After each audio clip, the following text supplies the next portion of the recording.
Elections in West Bengal are loud, they are emotional, and they require military-grade security.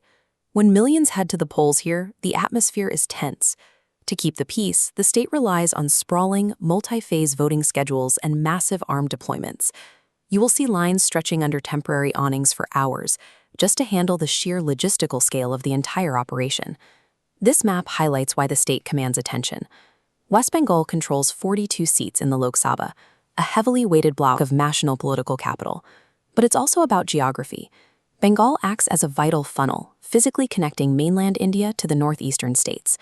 And on its eastern edge, it shares a sensitive international border with Bangladesh. These are strictly monitored zones, marked by tall, heavily patrolled barbed wire fences. This unique combination of heavy political weight, vital geography, and international borders makes the state a high-stakes arena. The intense polarization and heavy security are the physical manifestation of two entirely different ideological visions fighting for control. For over 3 decades, the political reality here was completely static.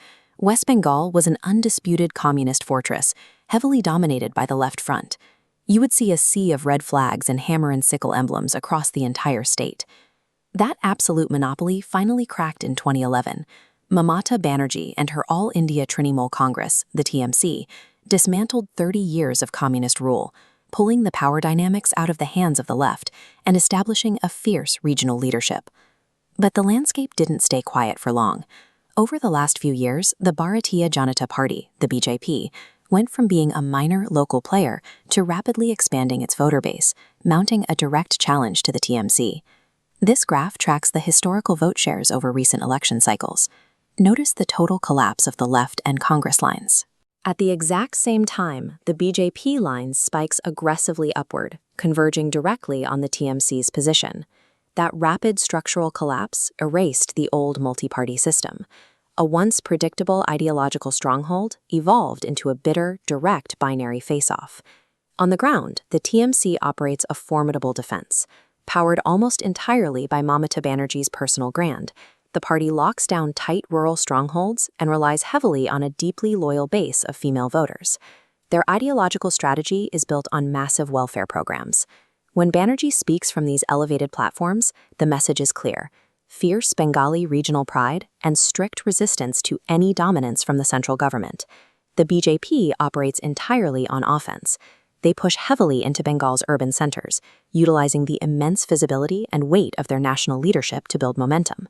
Underneath those lotus flags, the BJP offers a sharply different counter-narrative. They attempt to override local regionalism by promising nationalistic development, a unified central governance structure, and sweeping anti-corruption campaigns. When these two machines collide, the ground reality is absolute chaos. The weeks leading up to the vote are marked by intense anxiety, high-profile politicians defecting between parties, and a desperate flurry of competing, last-minute welfare promises. Even the predictive models struggle to keep up. Historically, exit polls in West Bengal have been highly unpredictable. The conflicting data fails to accurately capture the true shifts in the electorate, which only amplifies the statewide tension.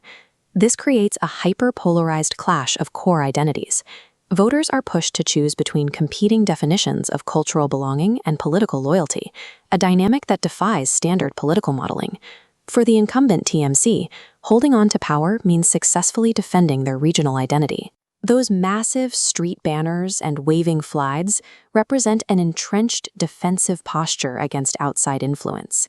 A victory for them demonstrates that a highly localized, state-level political machine can withstand the concentrated, full-scale machinery of a national ruling party.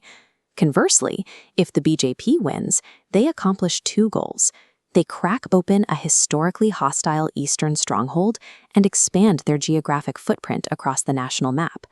This conceptual scale visualizes the lasting conflict. On one side, federal autonomy, representing local control. On the other, centralized power. West Bengal acts as a proxy war, testing the tension between these two forces in modern India. The final count in Bengal serves as a national barometer. It signals whether the momentum lies with a centralized national vision or the localized power of regional resistance, providing a clear indication of which direction Indian politics will take next.